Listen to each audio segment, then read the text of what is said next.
तो दोस्तों एक बार फिर आप सभी का स्वागत है हमारी एक और नई वीडियो में। इस वीडियो में हम लोग बात करने वाले हैं पीएच पैमाने के बारे में और साथ में ही देखने वाले हैं पीएच पैमाने के महत्व के बारे में। तो चलिए वीडियो को शुरू करते हैं और सबसे पहले हम लोग देख लेते हैं पीएच पैमाने को। अगर हम लोग सिंपल भाषा में कहें तो पीएच पैमाने का उपयोग हम लोग किस लिए करते हैं कि कोई भी चीज हमारे पास है तो वो जो चीज है वो अम्लीय है या फिर क्षारीय है।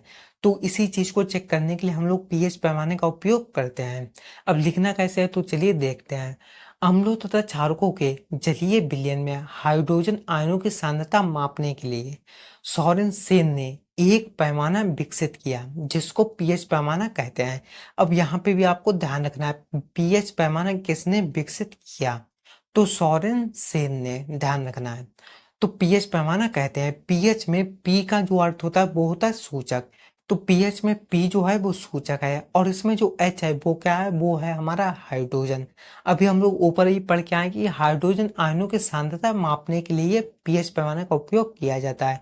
तो इसमें जो पी होता है वो तो होता है सूचक और एच जो होता है वो होता है हाइड्रोजन। तो ध्यान रखना। बढ़ जाते हैं आगे। अब हमारे पास जो है वो है पीएच पीएच पैमाना। अब इसमें कौन सी चीज कहाँ पे आती है तो उसके लिए हमारे पास एक छोटा सा चित्र है जो कि काफी काफी इंपॉर्टेंट है। तो चलिए उसे भी हम लोग दिखा देते हैं।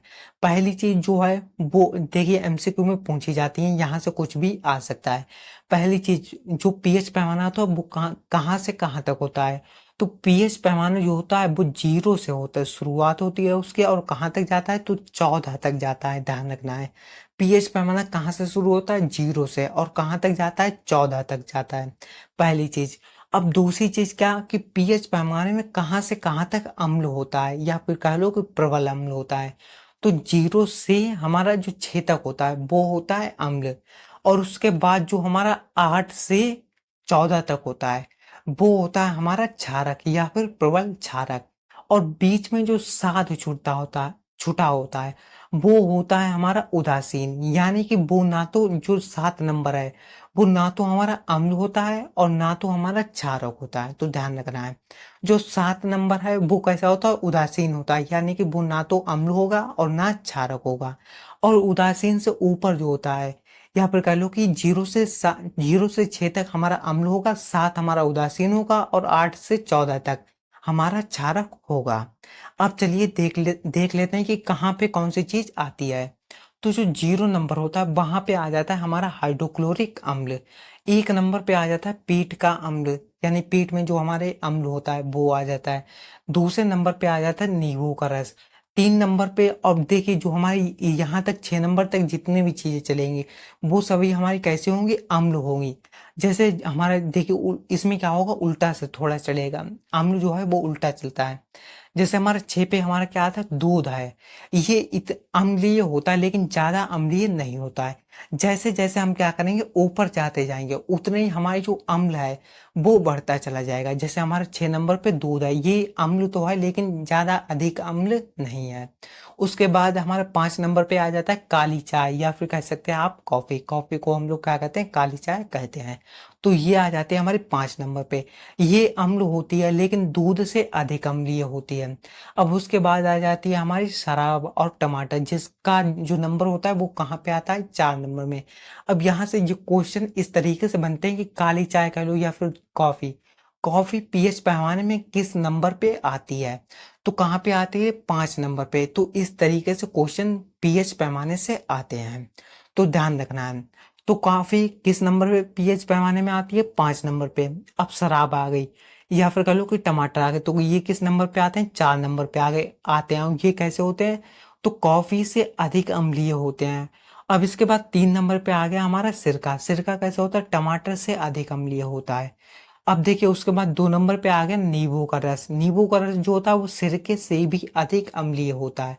उसके बाद 1 नंबर पे आ गया पेट का अम्ल, जो कैसा होता है, नींबू के रस से भी अधिक अम्लीय होता है। और उसके बाद 0 नंबर पे आ जाता है हाइड्रोक्लोरिक अम्ल, जो कि सबसे अधिक अम्लीय होता है।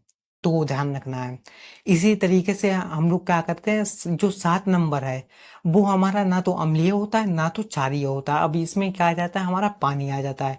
अगर आपने अम्ल उदासीनीकरण अपक्रिया पढ़ी होगी तो उसमें हमने आपको बताया था कि अम्ल और क्षार जब आपस में आप क्रिया करते हैं तो क्या बनाते हैं, हमारे लवण बनाते हैं और जल बनाते हैं, लवण बनाते हैं और जल बनाते हैं। तो जब हमारे अम्ल और क्षार आपस में क्रिया करते हैं तो लवण और जल बनाते हैं।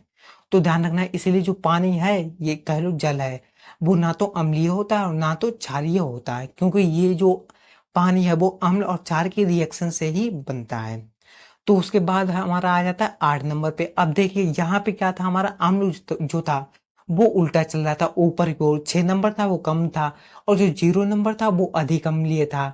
1 नंबर उससे कम, 2 नंबर उससे कम, 3 नंबर उससे कम, 4 नंबर उससे कम, 5 नंबर उससे कम, 6 नंबर उससे कम। अब यहाँ पे क्या चलेगा, यहाँ पे सीधा चलेगा, यानी 8 नंबर है वो कम होगा, 9 नंबर उससे अधिक, 10 नंबर उससे अधिक, 11 नंबर उससे अधिक, 12 नंबर उससे अधिक, 13 नंबर उससे अधिक और 14 नंबर उससे अधिक। तो यहाँ पे भी आपको ध्यान से पढ़ना है। 8 नंबर पे क्या आ जाता है, हमारा खून आ जाता है। 9 नंबर पे हमारा बेकिंग सोडा आ जाता है, कि 10 नंबर पे हमारा मिल्क ऑफ मैग्नीशियम आ जाता है, 11 नंबर पे अमोनिया आ जाती है, 12 नंबर पे साबुन आ जाता है। जो कि जो कि 11 तक जितनी भी चीजें आई उनसे अधिक क्षारीय हमारा होता है। 13 नंबर पे ब्रंजक आ जाता है, जो कि और अधिक क्षारीय होता है। उसके बाद 14 नंबर पे आ जाता है सोडियम हाइड्रोक्साइड, जो कि सबसे अधिक हमारा कैसा होता है, क्षारीय होता है, क्षारक होता है। तो ये था हमारा क्या, पीएच पैमाना, जिसमें क्या होता है 0 से 6 तक हमारा प्रबल अम्ल होता है। उसके बाद जो 7 नंबर होता है वो हमारा होता है उदासीन, या फिर कह लो पानी होता है। उसके बाद 8 नंबर से 14 नंबर तक हमारा होता है प्रबल क्षारीय। ये भी क्वेश्चन आपके जो बोर्ड एग्जाम में है पूछे जाते हैं, एमसीक्यू में आ जाते हैं। तो पीएच पैमाने को आपको बिल्कुल ध्यान से ही पढ़ना है। अब बढ़ जाते हैं आगे, और आगे है हमारा पीएच का महत्व। तो चलिए इसे भी हम लोग देख लेते हैं। तो जो पहला पॉइंट है वो क्या है, हमारा शरीर 7 से 7.8 के बीच कार्य करता है। यानी हमारा शरीर जो है वो पीएच पैमाने में कहाँ से कहाँ तक कार्य करता है, तो 7 से 7.8 के बीच कार्य करता है। आगे दूसरा नंबर हमारा कि वर्षा के जल का पीएच मान 5.6 से कम हो जाता है, तो वह अम्लीय वर्षा कहलाती है। अगर हमारे क्या है, वर्षा का जो जल है उसका जो बारिश होती है उसका जो जल होता है, अगर उसका जो पीएच मान अगर हम लोग नापें और वो मान जो है वो 5.6 से कम निकले, यानी कि जो वो वर्षा है वो कैसी, वो अम्लीय वर्षा है, अगर उसका पीएच मान जो है वो 5.6 से कम है। आगे हमारा तीसरा पॉइंट है कि मुंह का पीएच मान 5.5 से कम होने पर दांतों का क्षय प्रारंभ हो जाता है। अगर मुंह का पीएच मान कितना है, 5.5 से कम है, तो दांतों का क्षय होना लगता है, यानी हमारे दांत हैं वो कमजोर होने लगते हैं, हमारे दांत जो हैं वो टूटने लगते हैं। अगर हमारे दांतों का पीएच मान कितना है, 5.5 से कम हो जाता है। तो इन्हें भी आपको ध्यान रखना है। अब यहाँ से देखिए, हमारे यहाँ पे भी 7.5 है, 7.8 है, यहाँ पे 5.6 है, यहाँ पे 5.5 है, यानी यहाँ से भी हमारे एमसीक्यू बन सकते हैं। तो इन्हें भी आपको ध्यान से ही पढ़ना है। बाकी अगर आपको वीडियो अच्छी लगी हो, वीडियो को लाइक कीजिए, चैनल को सब्सक्राइब कीजिए। हम मिलते हैं आपसे एक अगली वीडियो में एक और इम्पोर्टेंट टॉपिक के साथ। तब तक के लिए धन्यवाद।